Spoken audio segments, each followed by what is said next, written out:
Hiya nerds, it's been a while since I've shown you some of my comic books, but I've been busy, and I've been busy buying comics and a lot of toys, and I don't do a whole lot of toys on this channel, so Google gets mad at me when I branch out and try new things, so I'm going to try to stick to comics, and I have been buying some comics. So what we're going to look at is a collection I bought, a pretty large collection. It was diverse, all over the place. When you buy a collection, you have a bunch of books that are worth a nickel, and then you pull out the books that are important to you. And so this collection was a lot of nickel books, but then some really neat X-Men books. Just to give you some disclosure, I paid $2,400 for the entire collection, nickel books and X-Men books and everything in between, but I'm just going to show you the X-Men I pulled out.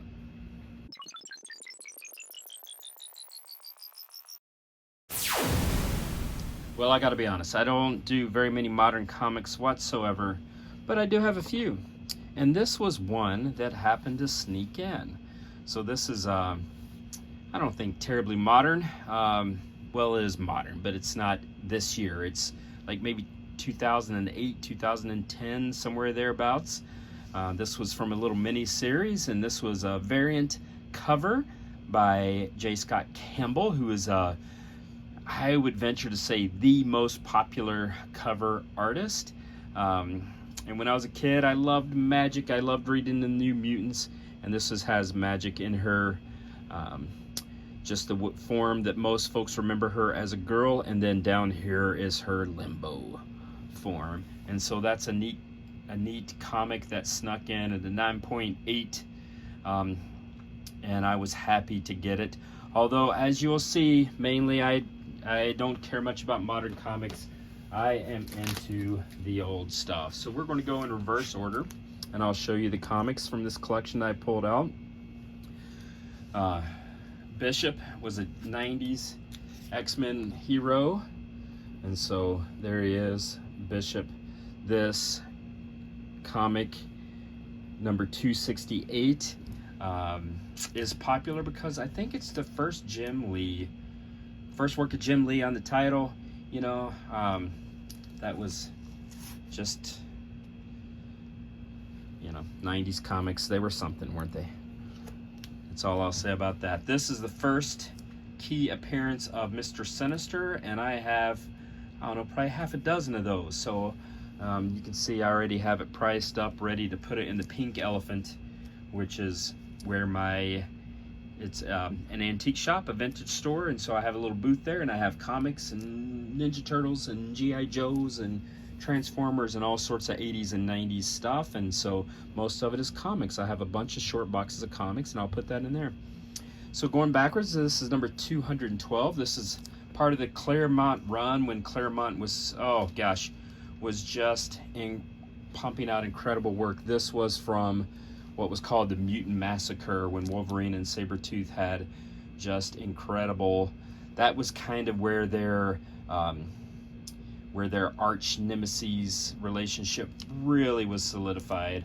Was in a couple of issues, I think 211 and 212, or 212 and 213, I think it was. So I always loved those. This was prior to that. I probably have 15 of these comics because every time I see it, I have to buy it because the cover is just so darn cool. I love it. I've loved it ever since I bought it as a kid from a spinner rack at Stump Drugstore. I've always loved that cover, and if I ever get it a good price, I buy it. And then at which point I realized this was ridiculous. I had too many of those, and you can see I have it priced for the pink elephant. And so going back even further, this is 168. This is another title that I had a million because I loved Kitty Pryde so much as a kid, and so every time I'd see that cover. But this is also the first Madeline Pryor, so that's a key issue. Speaking of firsts, this is the first appearance of Dazzler. This is Uncanny X-Men 130, and as you can see, when you buy a collection, what you do is not all the comics are valuable. Most of them are worth a nickel. But then there's what's called the key comics, and key comics is a key first appearance, a character death, a major costume change, you know, some sort of major memorable important event is called a key.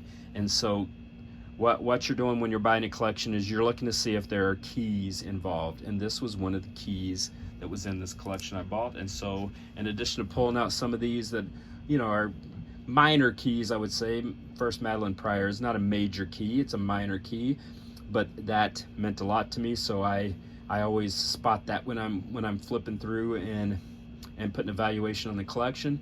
And this is a major key. This is Dazzler, who is a popular character.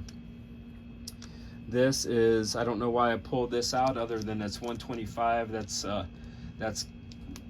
still quite early in the Claremont run. But this was the one that I always get a thrill when I see it in a collection. This is my favorite comic book of all time. This is X-Men 101, the first appearance of Phoenix. This is a Dave Cockrum cover. I love it so much. I do have a handful of these now, and I'm happy to own them all because, again, this is my favorite comic book cover. So this is a major key right here, X-Men 94. This one is beat up. It's not in great shape, but it is a major, major key. This giant size X-Men was the first appearance of Nightcrawler, Colossus, Storm, etc. So this is not their first appearance. This would be considered, I think, their second appearance. Their first appearance was in that giant size again, but this is their first appearance in the X-Men title continuity, because before this, from like the 60s through the 93, it was reprints. This is number 94 when they decided to come with new stories with this new team, Claremont on the title. This is a piece of comic book history. It is a great comic, and even beat up like this, it's a couple $100 comic. So this is number 71. This is a reprint. Again, during this period, the X-Men were reprints, and I don't mind because that cover is just all kinds of rad. It's just kind of silly. I kind of love these kind of covers sometimes. Some of them, oftentimes, they're not great covers because they're too messy, because you have all sorts of panels and words and it clutters, and I think that could be said about this, except there's something that it is just so good that kind of breaks through all those conditions, and it turns into just a fun cover. And I loved it, so I pulled that out. This is number 68. This is, if not a reprint, it was right in there when the reprints started. So this is not a reprint, 64. You might have to correct me in the comments. I'm not entirely positive, but I think this is Sunfire's first appearance here in 64, which is why that is a key, and I pulled it out. It's really roached up and in bad shape, but I love it nonetheless. This is number 57. This is great. Just an incredible cover. I love it so much. It's a Neil Adams cover, I should say. So that's part of the draw, certainly. Here's number 52. I had several of those, so I have this one priced up for the pink elephant to go in there, but it's just a great cover. Eric the Red. Here's number 48. X-Men sales were kind of struggling, so they started to play with things a little bit. This is, you can see it has the new kind of logo work here. In number 48, they had started the X-Men featuring. They thought, well, gosh, what if we feature a couple of the original 5 and focus on individual characters? So they were trying some things, right? They were trying to get something that worked. It didn't ultimately work to make it a sustainable title. 15 issues later, somewhere thereabouts, it went into reprints until, again, 94. So this is kind of a big deal, folks. This is not the first appearance of Magneto.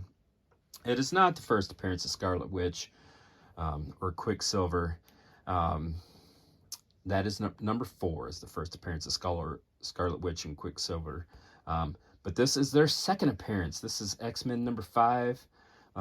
This has the original trade dress of X-Men. It was pretty common that they would have one character kind of up here doing their thing. This was back when Iceman was still kind of poofy. The Beast was still in his human look. And again, not the first appearance of the Brotherhood, but the second appearance. The first appearance of Scarlet Witch was number 4. So, the last comic I have to show you is X-Men number 3. Just 2 issues prior, this is the first appearance of the Blob. This is a great comic. You know, it's not in great shape, but it's not in horrible shape. You know, I would rather take a 3. I'd rather own a 3 than own nothing, right? So I'm just really happy to own this. Again, X-Men, the original trade dress, which I love it. The 12 center, so this was early 60s. This has the original costume. They would often play with these, with the box there. Iceman was still poofy. The Blob didn't have his kind of iconic look yet. Jean Grey, her hair was covered up in the skull cap, all of them really. So this was really early in the X-Men run, which is super exciting. You know, to have X-Men 3, and I think to have 3, 5, 101, 94, what more could you ask for? Well, there you have it, nerds. Those are the X-Men I pulled out of the collection. There were a lot of other X-Men there that were either, you know, maybe too beat up or, you know, not keys. Worth a nickel. These were obviously really great comics, and it was a kind of a broad, diverse collection, except it was mostly Marvel Silver, mostly Marvel Bronze Age, with a few Silver that you see in there. And so I was just thrilled to be able to get it. I'm sporadic in my comic book video cover showing, so they'll come when they come. So if you want to subscribe and follow along, this is kind of what I do, is I'll show you the comics I've acquired in the last little bit. So anyway, hope you enjoy the X-Men. You nerds, take care. Bye.